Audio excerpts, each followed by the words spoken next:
भारत देश की संस्कृति में प्राचीन काल से ही साधु संतों का एक विशेष महत्व रहा है। लेकिन जब कभी भी समाज में हमारे सामने साधु संतों या ऋषि मुनियों का नाम आता है तो हमें लगता है कि ये सभी एक ही हैं। लेकिन आपको बता दें कि ऐसा नहीं है। ये सभी अलग अलग होते हैं, इनमें एक बड़ा अंतर होता है, लेकिन ज्ञान की कमी की वजह से हम इन्हें एक ही समझने की गलती कर देते हैं। दोस्तों, अगर आप भी उन्हीं में से एक हैं जो साधु, संत, महात्मा और ऋषि को एक समझते हैं, तो इस वीडियो में अंत तक जरूर बने रहिएगा, क्योंकि आज मैं आपको साधु संतों और ऋषि मुनियों के बीच के अंतर को बताने वाली हूँ, जो कि एक हिंदू होने के नाते आपको पता होना चाहिए। तो चलिए बिना वक्त जाया किए वीडियो को शुरू करते हैं। दोस्तों, भारत हमेशा से ही ऋषियों का देश रहा है और यही वजह है कि हमारे समाज में भी ऋषि परंपरा का विशेष महत्व रहा है। ऋषि शब्द वैदिक संस्कृत से लिया गया शब्द है, जिसका मतलब होता है वैदिक ऋचाओं और मंत्रों के रचयिता। यहाँ जिन्हें ऋचा का मतलब नहीं पता, उन्हें बता दें कि वैदिक काल में जिन मंत्रों को गाकर पढ़ा जाता था वे ऋचा कहलाते थे। यानी वैदिक काल में जिसने भी ऋचाओं और मंत्रों की रचना की वे ऋषि कहलाए।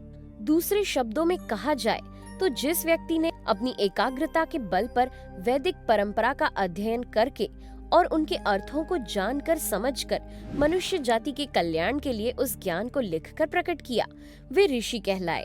दोस्तों, एक ऋषि के अंदर क्रोध, लोभ, मोह, अहंकार, ईर्ष्या जैसे गुणों का वास नहीं होता। प्राचीन ऋषियों के संबंध में ये मान्यता है कि वे अपनी एकाग्रता के बल पर आत्मज्ञान का दर्शन कर लेते थे, इसीलिए उनकी कही हुई बात कभी भी व्यर्थ नहीं जाती थी। यही वजह थी कि प्राचीन समय में ऋषियों द्वारा दिया गया श्राप और आशीर्वाद दोनों लगते थे। जैसे ऋषि दुर्वासा द्वारा कुंती को दिया गया आशीर्वाद। ऋषि दुर्वासा द्वारा दिए गए आशीर्वाद की वजह से ही कुंती को देवपुत्र कर्ण, युधिष्ठिर, भीम, अर्जुन प्राप्त हुए थे। हमारे हिंदू धर्म ग्रंथों में 4 प्रकार के ऋषियों का वर्णन है: महर्षि, राज ऋषि, देव ऋषि और ब्रह्मा ऋषि। पहले बात करते हैं महर्षि की। महर्षि यानी वो ऋषि जो ऋषियों के भी ऋषि थे। प्राचीन समय में जिस ऋषि में ज्ञान और तप की उच्चतम सीमा को प्राप्त कर लिया था वे महर्षि यानी कि महान ऋषि कहलाए। राज ऋषि, प्राचीन समय में जो राजा ऋषियों की तरह ज्ञान प्राप्त कर लेता था वो राज ऋषि कहलाता था। देव ऋषि, जब कोई देवता अत्यधिक ज्ञान हासिल कर लेते थे तो वो देव ऋषि कहलाते थे, जैसे नारद मुनि। ब्रह्म ऋषि, जिन ऋषियों के पास आध्यात्मिक ज्ञान अधिक होता था वे ब्रह्म ऋषि कहलाते थे, जैसे कि ब्रह्म ऋषि वशिष्ठ और ब्रह्म ऋषि विश्वामित्र।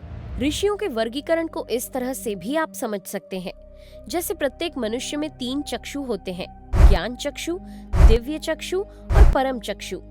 जिसका ज्ञान चक्षु जागृत होता है वो ऋषि कहलाता है, जिसका दिव्य चक्षु जागृत होता है वो महर्षि और परम चक्षु वाले ब्रह्म ऋषि कहलाते थे। दोस्तों, ऋषि का स्थान तपस्वी और योगी से श्रेष्ठ माना जाता है।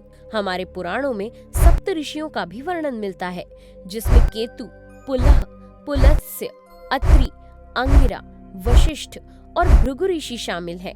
इसी तरह सप्त ऋषियों की एक अन्य सूची भी काफी ज्यादा प्रचलित है, जिसमें अत्रि, भृगु, कौत्स, वशिष्ठ, गौतम, कश्यप और अंगिरस ऋषि शामिल है।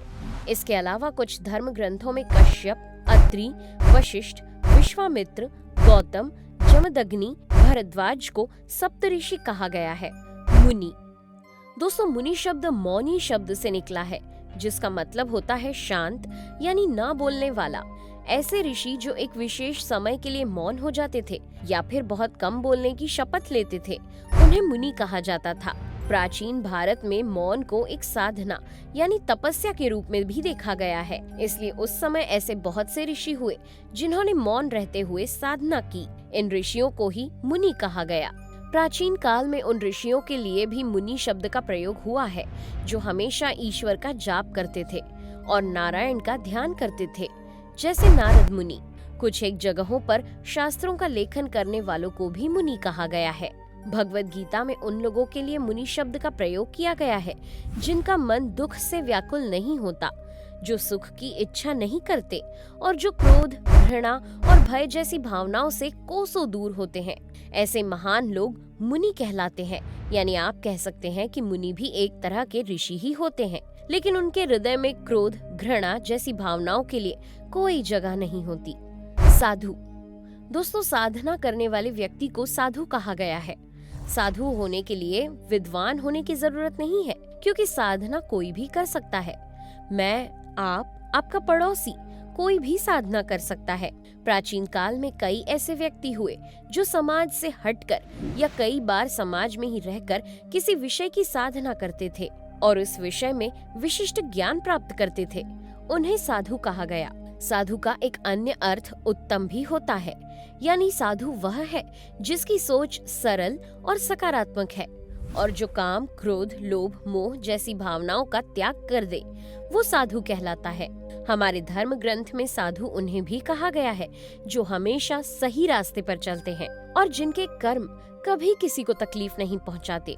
आज अच्छे और बुरे व्यक्ति में फर्क करने के लिए भी साधु शब्द का प्रयोग किया जाता है।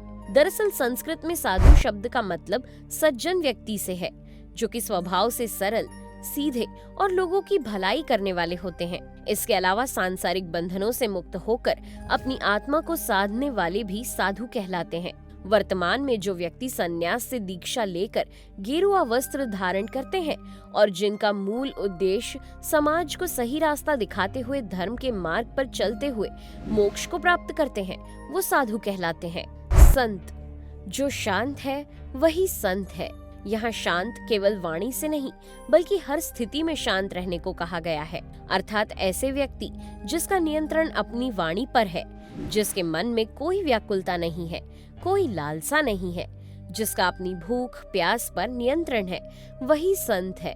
संत उस व्यक्ति को कहते हैं जो सत्य का आचरण करता है और आत्मज्ञानी होता है। प्राचीन समय में कई सत्यवादी और आत्मज्ञानी लोग संत हुए हैं। इनमें कबीरदास, तुलसीदास, रविदास जैसे संतों का नाम शामिल है। भगवान के भक्त को संत कहा जाता है। दोस्तों, यहाँ आपको समझने की जरूरत है कि सब कुछ त्याग कर मोक्ष की प्राप्ति के लिए जाने वाले व्यक्ति को संत नहीं कहा जाता। साधु व्यक्ति संत नहीं बन सकता, क्योंकि वे घर परिवार को त्याग कर मोक्ष की प्राप्ति के लिए चले जाते हैं। संत वो है जो संसार और आध्यात्म के बीच संतुलन बना लेता है। सन्यासी। सन्यासी शब्द संन्यास से निकला है, जिसका मतलब है त्याग करना। अर्थात जिसने सांसारिक मोह माया का त्याग कर दिया वही सन्यासी कहलाया। दोस्तों, हमारे हिंदू धर्म में 4 आश्रम बताए गए हैं।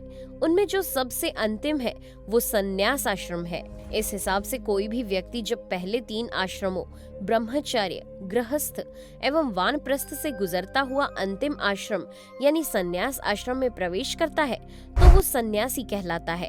वैसे दोस्तों, यहाँ हैरानी की बात ये भी है कि वैदिक काल में किसी भी सन्यासी का उल्लेख नहीं मिलता है। ऐसे में ये अनुमान लगाया जाता है कि सन्यासी या सन्यास का कॉन्सेप्ट जैन और बौद्ध धर्म के अस्तित्व के बाद ही प्रचलन में आया, क्योंकि यहाँ सन्यास का अपना महत्व है।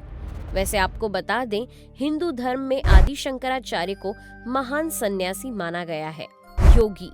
योगी वो होते हैं जो योग करते हैं। इनकी सारी जिंदगी ईश्वर की साधना में निकल जाती है। शिव संहिता में योगी उन्हें कहा गया है जिसे इस बात का ज्ञान है कि संपूर्ण ब्रह्मांड अपने शरीर के भीतर ही स्थित है। तपस्वी। जो तप अर्थात तपस्या करते हैं वो तपस्वी कहलाते हैं। किसी एक लक्ष्य की प्राप्ति के लिए जो व्यक्ति अपने शरीर को कष्ट देकर ईश्वर की साधना में मग्न रहते हैं उन्हें तपस्वी कहा जाता है। यहाँ शारीरिक कष्ट का मतलब कुछ भी हो सकता है, जैसे भोजन और पानी का सेवन कम करना या बंद कर देना, किसी भी मौसम या किसी भी विपरीत परिस्थिति में साधना में लिप्त रहना। दोस्तों, तपस्या में एक लक्ष्य का बड़ा महत्व होता है। जैसे भागीरथ की तपस्या का लक्ष्य था गंगा को पृथ्वी पर लाना। महात्मा। महात्मा का अर्थ होता है महान आत्मा, और जो व्यक्ति अपने ज्ञान और अपने कर्मों द्वारा साधारण मनुष्य से ऊपर उठ जाता है उसे महात्मा कहा जाता है। महात्मा बनने के लिए किसी भी व्यक्ति को साधु, सन्यासी या योगी होना जरूरी नहीं है। एक व्यक्ति जो गृहस्थ जीवन में रहते हुए उच्च आदर्श जीवन का पालन करता है वो महात्मा है। दोस्तों आज इस कलयुग में हमारे लिए ऋषि मुनि इत्यादि बनना तो कठिन है, लेकिन आप अपने संयम, आदर्श एवं आचरण से महात्मा जरूर बन सकते हैं। तो दोस्तों इस वीडियो में फिलहाल इतना ही। वीडियो पसंद आया हो तो इसे लाइक करें और अगर आपने अब तक हमारे चैनल को सब्सक्राइब नहीं किया है तो जाने से पहले चैनल को सब्सक्राइब करके बेल आइकन को प्रेस कर दें। Thanks for watching.